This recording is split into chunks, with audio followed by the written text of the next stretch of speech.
Are you tired of scrolling through endless Reddit threads? Let us do the work for you. Join us down the Reddit hole and discover the best content of the day. In today's video, an amazing story from the Malicious Compliance subreddit titled, "You demanded my entire team to be at the office for the 4th of July. Fine, enjoy paying for the office party." Let's dig in. So this starts on Monday, the 13th, as I receive an email from a VP not over my department, or bad VP. I am told that my team will be required on the 4th. I politely tell them no, that our team has been scheduled this day off and people already have plans.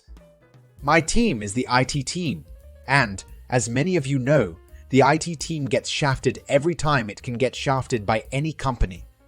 So over the course of the week, I let my team know what is happening. I let them know I have been reaching out to higher ups to fix it. I also tell them that if their plans are ruined, I will make it right at work. Over the course of 3 meetings, it started to look like things will not go my way. In response, I sent an email to the CEO of the company. All of my higher-ups know I was going to do this and said I should do this as he is very family-oriented and that he would not allow anyone to work on a national holiday. Well, he is on vacation in the Bahamas until the 6th, but his assistant informed me he would look at this after he gets back, repeatedly slams head into desk. So I tell everyone that it will be work from home and that we will be setting my cell phone as priority in the call routing, meaning I would get most of the calls. To be honest, I was expecting almost 0 calls, especially since I was asked to send out a notification that its support would cover the 4th of July. I never sent that email out. A day later, I was given another outrage. I was told in an email that my employees would be required to be at the office and no one was allowed to work from home. They would be checking the door badge check-ins to verify we were at the office. I asked why in an email, and they said that they wanted to make sure no one was playing video games at work. We normally work from home about 2/3 of the week, and video game playing is a normal occurrence at work. So I walked into the person's office. After a very long conversation where she was losing the logic war with me, she told me that, "The IT team, you guys don't have lives." No, I am not kidding you. This is exactly what they told me. I reported this to my VP, who said, "I will take care of this. It likely won't be until after the 4th, so get creative." I know this man well. We have worked together a long time, and get creative is code for corporate fuckery. I asked the person requiring us to be at the office if they cared if we had an office party. They said no, as long as it did not interfere with the call flow. Even suggested using my new company card to pay for it. Go wild. Pro tip, never tell me go wild. At this point, it was Tuesday the 21st. I let everyone know what's up, but that I have something planned. I asked who had things planned for that day. 2 people told me they were planning to shoot off fireworks with their family, but the rest were planning a dinner party with friends. I write up an email to the VP over my department and the bad VP. I tell them all that I let everyone know. We all were expected to work until 8 p.m. Monday. Per the conversation with the bad VP, I will be having an office party as a sort of sorry to the guys and girls who got shafted by this decision. The bad VP replied again, "Thank you for your understanding. Also yes, I would expect an office party if I had to work on the 4th of July as well. So go wild and enjoy your time. Use your new company credit card if you need to cover a few expenses. Also, I should not have to remind you or anyone else. No fireworks or alcohol on company property. So now, it is time to tell you about my office. See, a while back, the IT team was moved from the main core office and into a smaller building by itself. It has a nice gaming break room, a decent-sized gym, and a full-on drink bar. Soft drinks, mind you, no alcohol at work. Out back is a big patio that crosses county lines, as soon as you cross a small creek.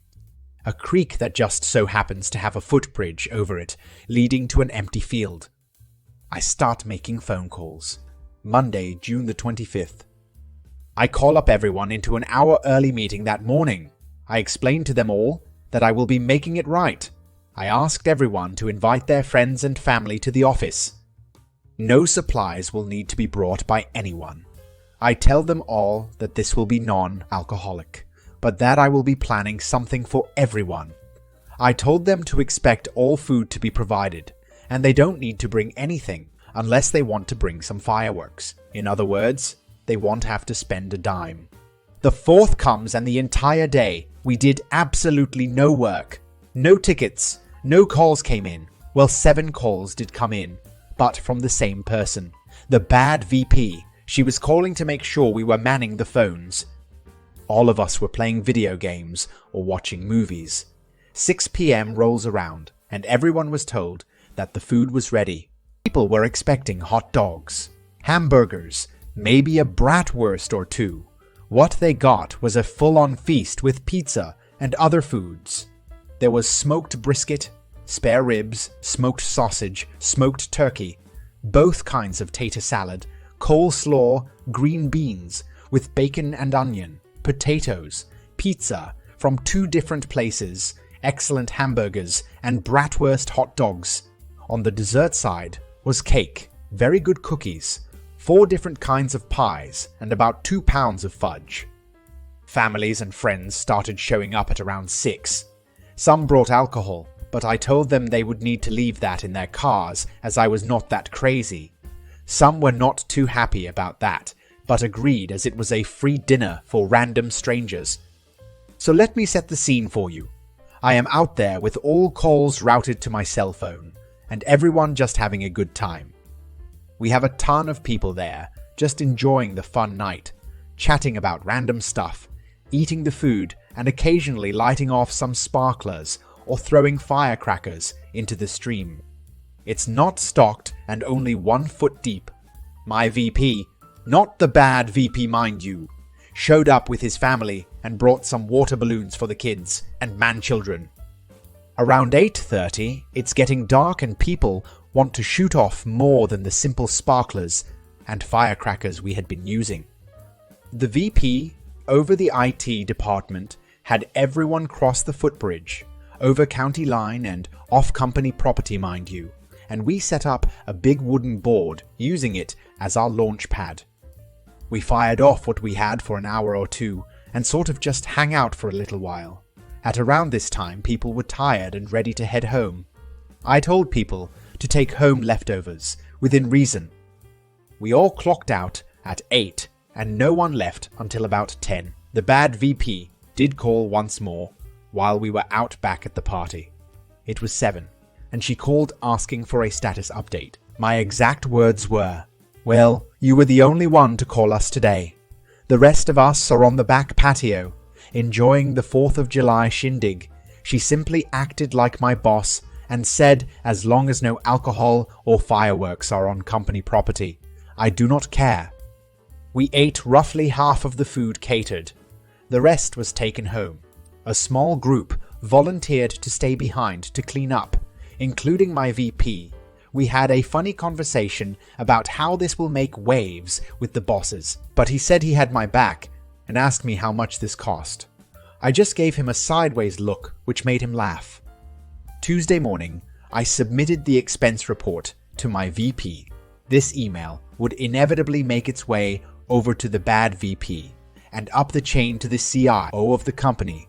It would be a bad idea to give out the exact cost of the party, mind you, but I can tell you that because of this 4th of July party, new rules were put into place. Any expenses of over 4,000 or more must be approved by the direct supervisor, VP over the department, and the full expense report must be sent to the financial department for review after the fact. Hint: the party cost over 6,000. The food was the most expensive part. I did not order from a low or mid-tier place. The place I ordered from has consistently been on the top 10 in the DFW listing for the last 30 years. I ate at that place so much, I made friends with the owner. The pies and cakes were custom made by a bakery, and the cookies were made by a boutique cookie place. I had 10-12 packs of Coke, Coke Zero, Dr. Pepper, Pepsi, Dr. Pepper Zero, and Pepsi Zero. I bought 5 pepperoni pizzas, 5 sausage pizzas, 5 cheese pizzas, 2 Hawaiian pizzas, and 3 cheeseburger pizzas from one place, and nearly the same number from another place. Excluding the cheeseburger ones, I subbed out those for a different specialty pizzas from the other place. The burgers were from an excellent burger place that did catering. I know that owner well. He brought his kids for the night of fun, after he heard what was going to be happening. He was also the one who brought the bratwurst hot dogs, as he recently added those to his menu. This was the most expensive office party in the history of the company. The only things more expensive than this were some business meetings that the company owner rented private rooms in high-end restaurants for. As for the CEO, he was outraged, not at the cost of the party, mind you. He knew that the party would not have been necessary if people had been allowed to go home. He was outraged that the IT team was the only group required to work on that day. When I submitted the logs showing how we received no real phone calls, no service requests, and that we basically watched movies, played video games during our shift, he had heard enough. He apparently sent out a scathing email about work-life balance and the importance of our holidays to every upper management. It was kind of funny, as people wanted me to get in trouble for what I did. But the reality is other departments have done similar things in the past, just not on the scale that we did. The bad VP was admonished quite effectively and sent me an apology email. I forwarded it to the team with a strong hint to not reply. Then my VP let the CEO know about what the bad VP said. You guys don't have lives. The bad VP did actually confirm she said it in a meeting with her boss. It did not go over well. I have never heard people yelling in an office meeting like that before. The CEO of the company came to our office and yelled at her. Not sure if she was fired, but she is not at work today. In Active Directory, she does not have the down arrow of death, so not 100% what happened to her. I know she lost whatever clout she had at this company with her attitude. If anything more happens, I will update, but so far it looks like the fallout from this is I caused a new rule to be put in place about how much you are allowed to spend at one time. The bad VP may or may not be let go or forced to resign. I know she got yelled at. Strangely, there is now no longer any pushback for my bid to get everyone back to working from home. This is a great example of a leader who is willing to stand up for his team and make things right for them. It's also a great example of the importance of work-life balance and recognizing the hard work of employees. Well done, boss man. Your team is lucky to have you. Hope you all enjoyed the story. Tune in tomorrow for a new one. Check out the other videos on the channel and don't forget to like and subscribe if you enjoyed the video.